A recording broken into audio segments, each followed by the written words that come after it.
Buenos días, mi nombre es Felipe Salet, yo soy geriatra, trabajo en el Hospital Clínico de la Universidad de Chile, soy director de la clínica de caídas y fracturas que tiene nuestro hospital y hoy día vamos a hablar en la siguiente clase en relación a las caídas en el adulto mayor.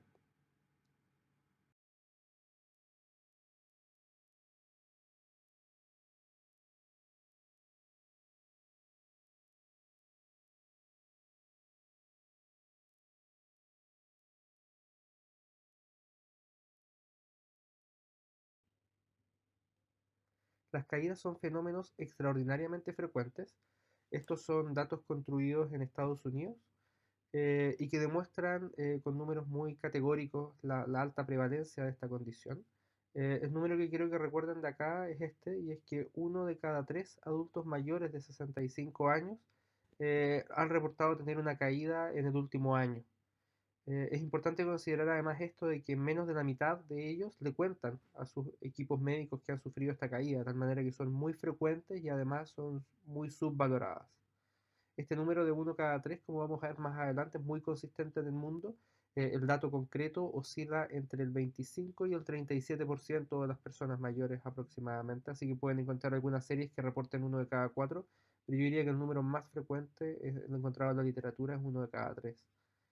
Y cuando uno lleva estos datos al día a día, uno encuentra datos como este de que cada 20 minutos fallece un adulto mayor en el contexto de una caída que resulta en una lesión, que esto significa del orden de 7 millones de lesiones de personas que terminan consultando en los servicios de urgencia en el contexto de estas caídas, y esto obviamente implica una alta demanda sanitaria.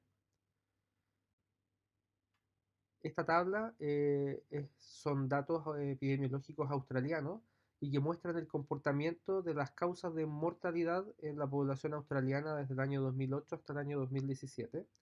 Y tiene un dato súper interesante, y es que uno, por ejemplo, mira el tope alto de la tabla y muestra cómo las enfermedades isquémicas del corazón han disminuido su mortalidad desde el 2008 hasta el 2017, de 23.000 a 18.500. Sin embargo, las caídas accidentales han aumentado, casi han duplicado su incidencia en el mismo periodo de tiempo. De tal manera que este es uno de los problemas sanitarios que va en aumento. En nuestro país tenemos poca epidemiología de las caídas, pero uno de los datos que conocemos es este, que fue levantado por el equipo de la doctora Albala en el contexto del estudio SABE, que se realizó en Chile el año 2001, y que reporta una prevalencia anual de caídas en adultos mayores chilenos de un 35,3%, y que está perfectamente en los datos que habíamos conversado anteriormente, de tal manera que en Chile esta epidemiología de las caídas no es muy distinta. Las caídas en personas mayores son lejos la causa más frecuente de fractura de cadera en esta población. Y probablemente esta es con lejos la complicación más conocida, más temida, a la que todo el mundo está muy atento. Sin embargo, es importante que no se queden con solo esa, existen otras complicaciones que son muy importantes. Las caídas son la principal causa de traumatismo encefalocraniano en las personas mayores y que requieren hospitalizaciones e incluso muertes asociadas a los traumatismos encefalocranianos en personas mayores. Y esta asociación entre caídas y traumatismo encefalocraniano es extraordinariamente importante. ¿Y esto por qué? Porque dentro de las patologías crónicas asociadas al envejecimiento se encuentran algunas arritmias, en particular la fibrilación auricular, que tiene un nicho muy interesante en las personas mayores, puesto que una serie de cambios fisiológicos que ocurren en el corazón en relación al envejecimiento favorecen la aparición de fibrilación auricular, por lo que es una condición muy común en las personas de edad avanzada. Y hoy por hoy el tratamiento de la fibrilación auricular es evitar su principal complicación, que es el accidente cerebrovascular isquémico. Por lo tanto, el principal tratamiento de la fibrilación auricular es el uso de terapia anticoagulante. Y cuando uno mira aquellas cartillas de pacientes con fibrilación auricular y la decisión terapéutica sobre anticoagular o no anticoagular, el miedo a presentar una caída y una complicación hemorrágica producto de esta caída es lejos la principal causa esgrimida por grupos de tratantes, principalmente cardiólogos, para no indicar terapia anticoagulante.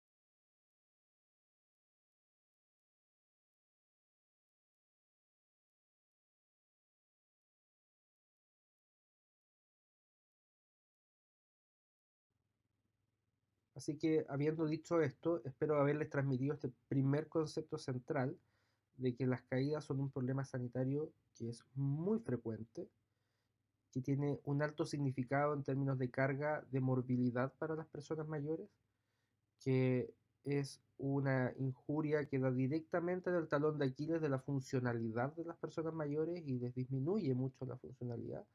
Y en ese contexto es una patología que es de altísimo costo para los sistemas sanitarios. Por lo tanto, es importante que desde ahora ustedes dejen de pensar en las caídas como en algo que le pasó al paciente y empiecen a entenderlo como una enfermedad importante de la cual debemos hacernos cargo. Lo que vamos a ver a continuación es entonces, bueno, si esta patología es tan importante, ¿cómo la enfrento en la práctica clínica? Entonces, las recomendaciones internacionales, lo que primero recomiendan es hacer esta aproximación en 3 pasos, donde primero uno debe identificar a aquellos pacientes que tienen riesgo de tener una caída para poder implementar intervenciones preventivas. Uno debe identificar e intentar modificar estos factores de riesgo. Y por supuesto uno debe intervenir a aquellos pacientes que tienen más riesgo de caer y que tienen condiciones específicas que aumentan su probabilidad de tener complicaciones asociadas a una caída, como es la osteoporosis o el uso de terapias anticoagulantes. Y vamos a ir revisando cada uno de estos pasos en lo sucesivo. Entonces, el primer elemento que vamos a ver a continuación es cómo identificar a aquellos pacientes que tienen mayor riesgo de caídas. Tanto el Time Up and Go como el test de estación unipodal son parte de las evaluaciones descritas en el Manual de Prevención de Caídas que tiene el Ministerio de Salud y que fue desarrollado ya hace unos buenos años atrás, el 2010, donde participaron algunos académicos de acá de la universidad para valorar el riesgo de caídas de personas mayores. Eh, y todos estos elementos que describíamos, tanto de preguntar el riesgo de caídas, de hacer un time up and go y de hacer un test de estación unipodal, están dentro de sus recomendaciones. De tal manera que, por ejemplo, cuando uno mira el EMPAM, donde se evalúa multidimensionalmente a las personas mayores en la atención primaria, una de las preguntas que se hace es si usted ha tenido una caída. Y aquellos adultos mayores además son evaluados tanto con un test de estación unipodal y un time up and go. Específicamente para esta evaluación, el test de estación unipodal se considera anormal cuando es menor a 4 segundos y el time up and go anormal con 15 segundos de distancia.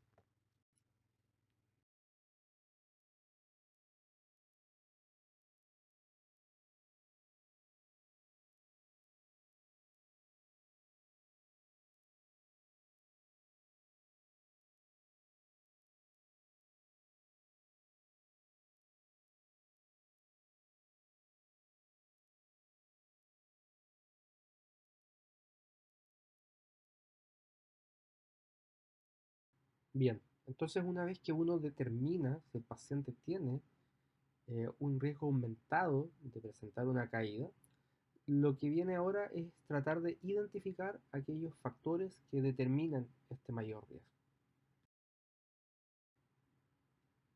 Entonces, existen múltiples factores que se asocian al riesgo aumentado de caídas en las personas mayores y es importante tener un marco referencial para poder realizar una búsqueda sistemática y que no se nos pasen algunos de estos factores.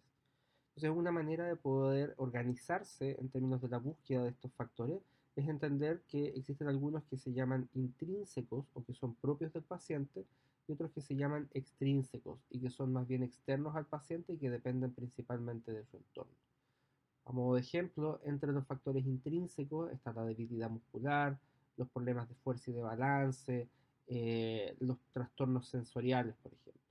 Y dentro de los factores extrínsecos están aquellos que son, por ejemplo, dependientes del medio ambiente construido o que dependen, por ejemplo, del uso de determinados medicamentos.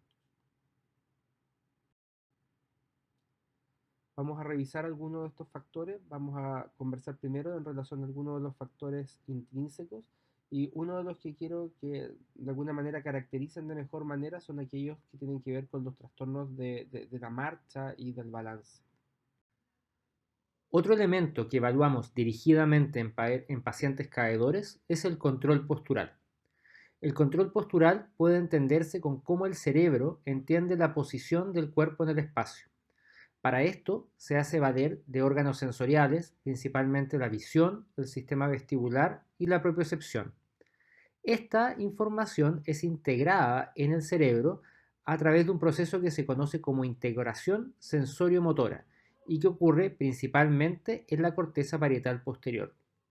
Ocupando las vías aferentes clásicas de vías largas piramidales, el sistema ocupa como sistema efector principalmente el sistema musculoesquelético. Esto genera una triada de elementos que son muy relevantes en la geriatría, puesto que imaginarán que los déficits sensoriales son frecuentes en las personas mayores, que alteraciones en el sistema nervioso central, ya sean primarias o secundarias, primarias en el contexto de envejecimiento cerebral o patologías neurodegenerativas, o secundarias como fármacos, por ejemplo, que tienen efecto en el sistema nervioso central, y finalmente patologías del sistema músculo-esqueleto, afectan dirigidamente este control postural.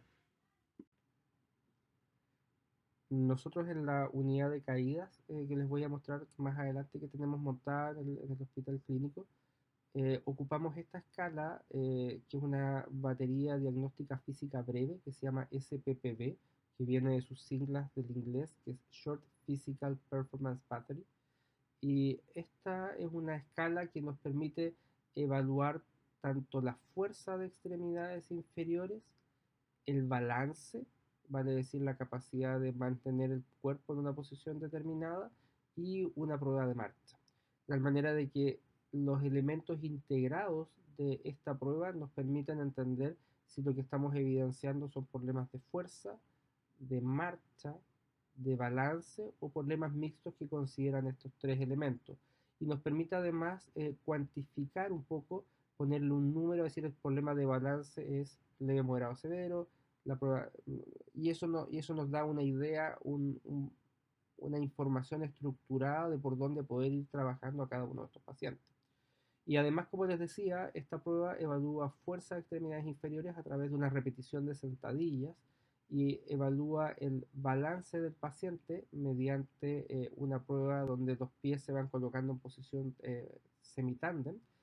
O sea, evaluamos fuerza y balance de manera muy sistemática, lo que es fundamental en una evaluación de un paciente caedor. La hipotensión postural o el ortostatismo es muy relevante, y ese sin duda para mí sería un mensaje clave que se podrían llevar de esta clase en la evaluación habitual de sus personas mayores. La hipotensión ortostática es muy frecuente en personas mayores. Se encuentra más o menos entre el 20 y el 30% de aquellas personas mayores que ustedes evalúan en la comunidad. Cuando nosotros evaluamos sistemáticamente ortostatismo en personas mayores en la clínica de caída, nosotros tenemos datos del orden del 45%. O sea, es decir, cuando la vamos a buscar, la encontramos. Y para eso es fundamental hacer una medición ordenada y buscarla de manera sistemática. Si no la buscan, no la van a encontrar. Y esto nos lleva a cambios prácticos en los pacientes, a buscar de qué manera yo puedo ajustar sus tratamientos de hipertensión arterial de tal manera de buscar la mejor alternativa para no generar ortostatismo secundario a esto. En relación a los factores extrínsecos vamos a hablar principalmente de dos. Uno, quiero hablar del efecto de las medicaciones. Existen múltiples medicamentos que están asociados al riesgo de caídas, pero me gustaría que se llevaran principalmente un mensaje para no complicarse, y quiero que piensen principalmente en dos tipos de familias de medicamentos. Uno son aquellos medicamentos que tienen efectos en el sistema nervioso central, y es así como las benzodiazepinas, anticonvulsivantes, opioides, se asocian a un mayor riesgo de caída. Y la forma en que yo les explico esto a los pacientes es que la mayoría de estos medicamentos lo que hacen es enlentecer las comunicaciones neuronales. Si todo el procesador de alguna manera funciona de manera más enlentecida, la capacidad de percibir los cambios posturales, de percibir las alteraciones del entorno, se hace más lenta, las proceso de manera más lenta y ejecuto de manera más lenta, y eso determina un mayor riesgo de caída. Y eso en general a los pacientes les hace mucho sentido. Y el otro grupo de medicamentos en los cuales siempre deben estar como muy atentos son aquellos que tienen algún rol en el control de la presión arterial, porque como les decía, el ortostatismo es muy relevante en estos procesos. De tal manera que principalmente aquellos antihipertensivos que primero tienen efectos sobre aquellos mecanismos que regulan el control de la presión arterial, principalmente beta bloqueo, o aquellos que son, por ejemplo, diuréticos y que no nos permiten compensar con los cambios de posiciones por estar hipovolémicos, son muy, muy relevantes. Así que la lista de medicamentos asociados a caídas es amplia, es grande, pero siempre deben tener en mente, así como el tip, principalmente aquellos que tienen efecto en el sistema nervioso central y aquellos que tienen efecto en el control de la presión arterial. Y es así como cuando uno mira aquellos medicamentos que se asocian a mayor riesgo de caídas, lo que uno tiene en esta lista está el odds ratio del cual ellos asocian a caída y como pueden ver principalmente dos familias de medicamentos, aquellos que tienen efecto sobre el sistema nervioso central y aquellos que tienen efecto en el control de la presión arterial. En relación a los factores extrínsecos vamos a hablar principalmente de dos. Uno, quiero hablar del efecto de las medicaciones. Como probablemente han visto en otras clases, existe un fenómeno llamado sarcopenia. La sarcopenia es la pérdida de fuerza, rendimiento y masa muscular asociado al envejecimiento, eh, el cual se asocia a una serie de desenlaces negativos que incluyen hospitalizaciones, pérdida funcional, mortalidad, institucionalización, entre otros. Y la sarcopenia es un elemento fundamental en la evaluación de los adultos mayores caedores. Y no solamente por la pérdida de funcionalidad muscular, es importante que sepan de que el músculo y el hueso están constantemente conversando. Existen tanto interacciones biomecánicas donde la tracción de fuerza que hace el músculo sobre el hueso le entrega señales mecánicas al hueso de dónde debe mineralizar. Y existen también una serie de factores bioquímicos que se intercambian entre el músculo y el hueso, y que estos factores de alguna manera determinan el trofismo de ambos músculos. De tal manera de que, a modo de ejemplo, existen patrones de enfermedades combinadas. Por ejemplo, puede coexistir la osteoporosis con la sarcopenia en un contexto que llamamos osteosarcopenia y que nos coloca en un muy mal escenario donde el rendimiento muscular es muy malo, lo que nos coloca en un riesgo mayor de caídas, donde al existir osteoporosis la calidad de ese hueso es de peor calidad, exponiendo a un mayor riesgo de fracturas en el contexto de una caída. Y ese es probablemente el peor escenario.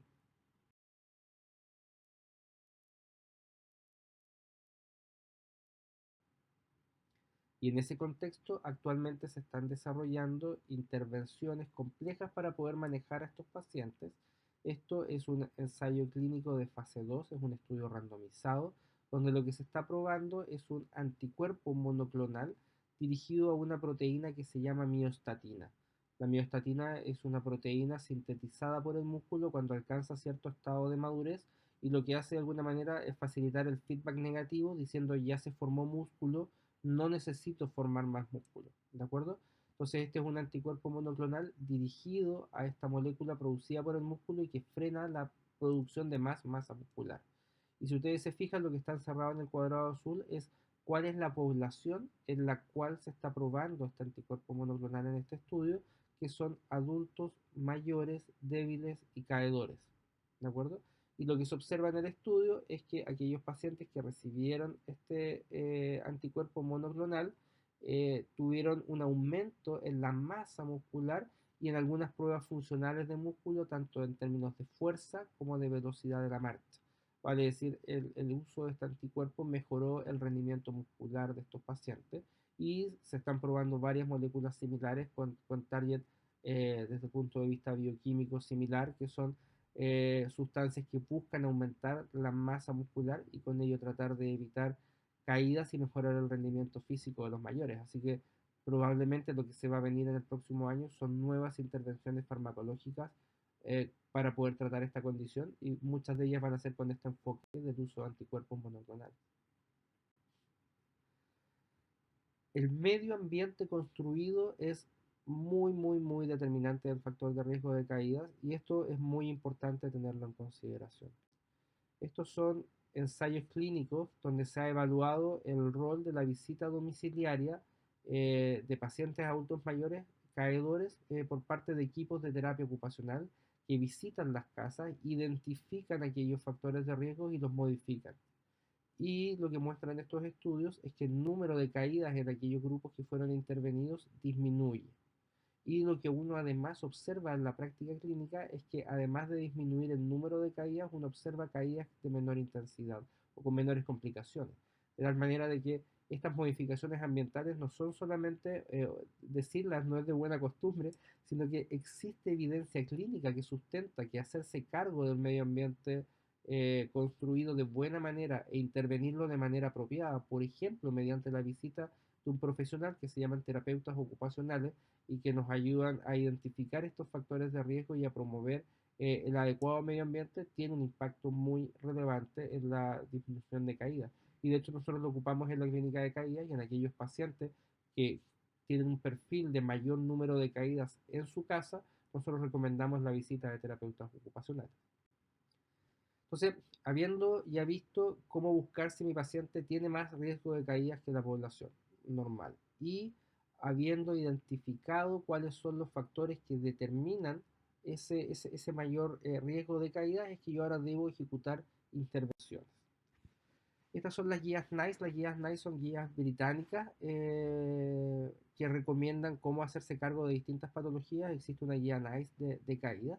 Y lo que primero recomiendan las guías NICE son tres statements que son fundamentales. La primera es que a las personas se les debería preguntar en relación a caídas, qué es lo que está arriba, y qué es lo que yo les mostraba como estrategia de screening más importante, preguntar por el riesgo de caída.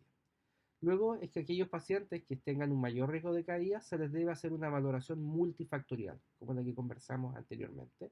Y luego es el tercer concepto, que es el que acabamos de conversar, es que en base a esa evaluación multifactorial yo debiera implementar intervenciones individualizadas para un determinado paciente.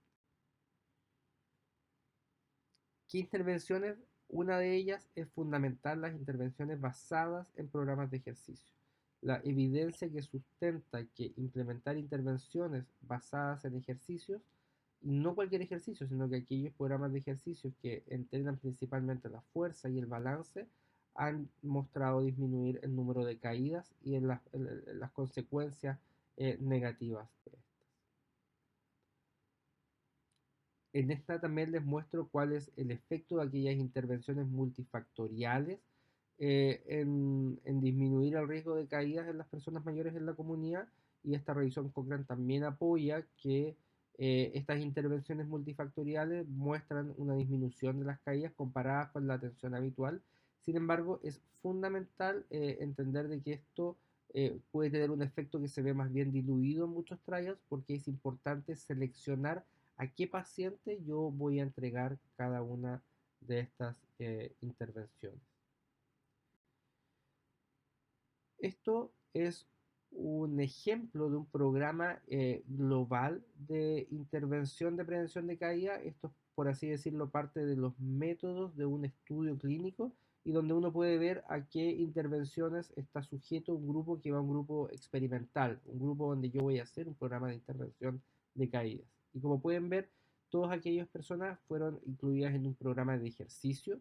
Como pueden ver, no es cualquier programa de ejercicio, fue el programa Otago, que como yo les decía es uno de estos programas que ha demostrado disminuir el riesgo de caídas en personas mayores. Todos los pacientes fueron a una revisión de sus medicaciones, se les hizo una visita domiciliaria, pero no a todos, aquellos que tenían más de 60% de caídas dentro de su casa. Los pacientes fueron a evaluación sensorial, tanto del oído como de la visión. Los pacientes recibieron suplementos nutricionales, pero no todos, sino que aquellos cuando los factores de riesgo fueron identificados. Los pacientes recibieron suplementaciones vitamínicas y materiales educativos. Ahora, uno de los principales problemas es que esto es fácil decirlo, pero muchas veces es muy difícil de aplicar en la práctica clínica, porque los pacientes adultos mayores caedores son muchos. O sea, si uno ve estos números de que uno de cada 3 a uno de cada 4 adultos mayores caen en este factor de riesgo aumentado para tener nuevas caídas por haber presentado caídas antes. Si uno considera además que la cantidad de variables que yo debo evaluar, tanto de factores intrínsecos como extrínsecos, son altos, y que la cantidad de recomendaciones que yo le debo indicar a una persona mayor para prevenir sus caídas son múltiples y de muchos dominios, se hace muy difícil poder desarrollar un programa eficaz de prevención de caídas en un policlínico habitual. A modo de ejemplo, como les decía en algún momento, si yo por ejemplo tengo un policlínico de 15 minutos dedicado a ajustar hormona tiroidea en una población general, la gran mayoría van a ser adultos mayores, uno de cada tres de esos mayores se va a haber caído, y yo en ese policlínico de 15 minutos no puedo dedicarle todo el tiempo para poder hacer una evaluación dirigida a esta y menos entregar las recomendaciones apropiadas. Y por eso es fundamental entender las caídas como un diagnóstico en sí mismo y que requieren un bloque de atención propio, donde el motivo de consulta y donde vamos a entregar todo nuestro procesamiento, conocimiento y recomendaciones como médico están exclusivamente pensadas en las caídas. De la misma manera que alguien con insuficiencia cardíaca le va a preguntar al cardiólogo por sus síntomas, o que alguien que tiene alguna patología neurológica va donde el neurólogo y uno le dedica tiempo exclusivamente a su patología neurológica, es fundamental entender las caídas en esa misma línea. Y es así que en el mundo existen programas llamados clínicas de caídas. Y las clínicas de caídas son de alguna manera consultas ambulatorias donde se reciben a personas mayores que han tenido caídas y se facilita una interacción multidisciplinaria que nos permita entregarle recomendaciones multidimensionales a los pacientes. Este es un ejemplo de la clínica de caídas de Johns Hopkins, y es así como nosotros tenemos más o menos un año y medio de seguimiento desde el inicio de nuestra clínica de caídas en el hospital clínico, donde recibimos interconsultas y son derivados a adultos mayores que han sufrido caídas durante el último año. Esta diapositiva muestra el seguimiento de un grupo de nuestros pacientes, son 65 pacientes seleccionados prospectivamente durante el primer semestre del año 2019, lo que nos permite de alguna manera poder completar su seguimiento por otros 6 meses durante el segundo semestre del año. Son pacientes que, como pueden ver, tienen una edad promedio de 77 años, nuestro rango llega hasta pacientes nonagenarios. La gran mayoría son mujeres, tienen polipatología, son caedores importantes, casi 3 caídas en el último año. Ojo que tenemos algunos pacientes que nos consultaron sin caídas y son pacientes que se consideró que ya sea porque tenían una osteoporosis severa o porque tenían uso de terapia anticoagulante, prevenir la caída se consideraba muy importante y por eso nos derivaron pacientes sin caídas.